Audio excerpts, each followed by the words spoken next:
अचानक तेज बारिश चालू हो जाती है और भयंकर बाढ़ आ जाती है। बाढ़ का पानी अचानक सारे घरों में घुस जाती है और गांव के लोग छोड़कर इधर उधर भागने लगते हैं। ठाकुर की भी हवेली बाढ़ से नहीं बच पाती है।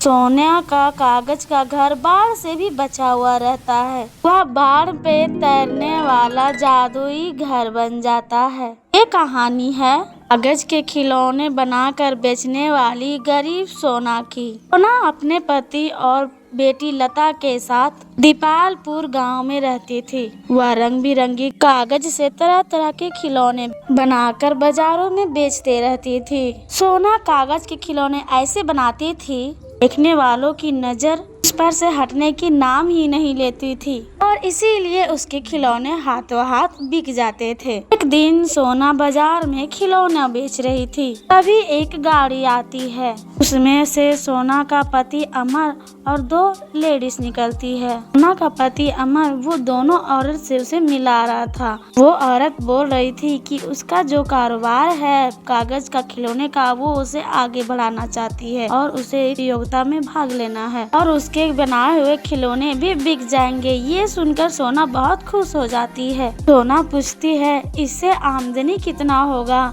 मेम साहब? पूरा महीना खिलौना बनाओगी तो? मेम साहब बोलती है, पूरा महीना का खिलौना बनाओगी तो लाख भर का आमदनी हो जाएगी। सोना के बगल में छन्नू नाम की एक महिला खिलौना बेचती थी। लाख रुपए की बात कान में घुसते ही छन्नू का चेहरा खिल उठता है। ये लाख भर की कमाई तो अब छन्नू का ही होगा। आखिर हमरा बलम किस दिन काम आवेगा रे? छन्नू का पति रघु गांव के दबंग जमींदार ठाकुर कुंदन सिंह का खास लठेर था और गांव में वही होता था जो ठाकुर चाहता था। इसीलिए छन्नू सारी बात बताकर कहती है, देख लो बलम जी, तो हर महीने लाखों की कमाई चाहिए तो हमरा साथ तो देना ही पड़ेगा। हाँ, पर मैं क्या साथ दे सकता हूँ? अरे हमरे नादान बलम जी, इतना भी नहीं समझते। सोना से बढ़िया खिलौना था कोई गांव में भी नहीं बना सकते है। फिर वो प्रतियोगिता में भाग लेगी तो हम कैसे जीतेंगे? तो ये बात है, तो ठाकुर किस मर्ज की दवा है? जो सोना तो गई काम से। रघु ठाकुर को ये सब बातें बताता है और उनकी खुशामद करते हुए बोलता है, देख लो मालिक, ये तो तभी हो सकता है जब वो सोना हिस्सा नहीं ले भाग में। ठाकुर बोलता है, सुन रघु, तू मेरा खास आदमी है, समझ ले तेरा काम हो गया। वो सोना तो क्या, उसका कोई बाप भी इस कंटेस्ट में भाग नहीं ले पाएगा। ये कहकर ठाकुर रघु और अपने कुछ आदमी को लेकर गाड़ी पे सवार होकर सभी सोना के घर पहुंच जाते हैं। रघु बोलता है, कोई काम रहता तो मुझे बुला लेते मालिक। 1 किलो की एक मालूम बे, तेरी जोरू कहाँ है बे? बुलाओ उसे। पर वो तो घर पे नहीं है मालिक। 1 किलो की एक मारू तो सुन बे, उसको समझा देना, अगर कागज बनाने वाले खिलौने में कंटेस्ट में भाग लिया तो भाग्य फोड़ दूंगा तुम्हारी, घर जला दूंगा और गांव से निकाल दूंगा। अगर आप यही चाहते हैं तो यही होगा मालिक। सोना हिम्मत और हौसले वाली लड़की थी, इसीलिए अमर जब उसे उस बारे में बताता है तो सोना डरने के बजाय ठाकुर का विरोध करने लगती है। हम क्या ठाकुर का दिया खाते हैं जो उससे डरे? मैं उस कंपटीशन में जरूर भाग लूंगी। हाँ, मान जाओ सोना, ठाकुर का कहर हम लोग को बर्दाश्त नहीं होगा। आप चिंता नहीं कीजिए जी, कुछ नहीं कर पाएगा वो ठाकुर हमारा। अमर बार बार मना करता है, लेकिन फिर भी वो कॉन्टेस्ट में भाग ले ही लेती है और प्रथम स्थान पे आती है। हमें आपका पेपर टॉय बना हुआ बहुत पसंद आया सोना जी, इसीलिए अब आप मेरे लिए खिलौने बनाएंगी और ये रहा 1 लाख का इनाम। बधाई हो। ठाकुर को जब इस बात का पता चलता है तो उसका खून खौल उठता है। वो सोना से दुश्मनी करने लगता है। 2.5 किलो की एक मारू, हमारे मना करने पर भी वो नहीं मानी। इतना बुरा हाल करूंगी, आप उठेगी। चलो रे, सभी चलो। इससे पहले कि ठाकुर की गाड़ी सोना के घर पहुंच पाती, रिया भागता हुआ आता है। तो बेटा जान बचानी है तो भाग लो, ठाकुर कहे बताने के लिए ही आ रहा है। तो क्या हम डरते हैं ठाकुर से जो डर कर छिप जाए। बस अब चुप कर और हरिया के घर चल, वरना ठाकुर हम सबको मार डालेगा। हरिया और अमर को समझाने के बाद सोना उसके घर जाने के लिए तैयार हो जाती है और तभी ठाकुर वहाँ आ पहुँचता है। की एक मारू कहाँ मर गया बे अमर, बाहर निकल। मालिक, लगता है हमारे आने से पहले ही कहीं जा चुका था। की एक मारू तो फिर देखता क्या है बे, आग लगा दो घर को। ठाकुर को कहते ही अमर के घर को वो लोग आग लगा देते हैं और अमर का लौटते ही घर पर पूरा जलकर राख हो चुका होता है। हलीमों ने घर को पूरा जला के रख दिया है। अरे शुक्र भगवान का, हम तो जिंदा है ना सोना, अब हम इस गांव में नहीं रहेंगे। अमर को इतना कहते ही सोना में ना जाने इतना हिम्मत और आत्मविश्वास आ जाता है कि वो शेरनी की तरह दहाड़ते हुए बोलती है, नहीं जाएंगे हम, उस जालिम के सामने ही रह के हम दिखाएंगे, यही रहेंगे, उसी के गांव के अंदर ही रहेंगे और इसी के सामने रहेंगे हम। इस हादसे के बाद अमर का परिवार बाहर आकर डेरा लगा लेता है। एक दिन सोना बाहर से खाना लेकर आती है तो रास्ते में उसे भूख से सताया एक कोढ़ी मिल जाता है। क्या हुआ भाई, खाना चाहिए, भूखे हुए हो, बताओ भाई। सोना को उस पर दया आ जाती है और जब वो उसे खाना देने लगती है अचानक से उसकी नजर कोढ़ी के हाथों पे पड़ती है।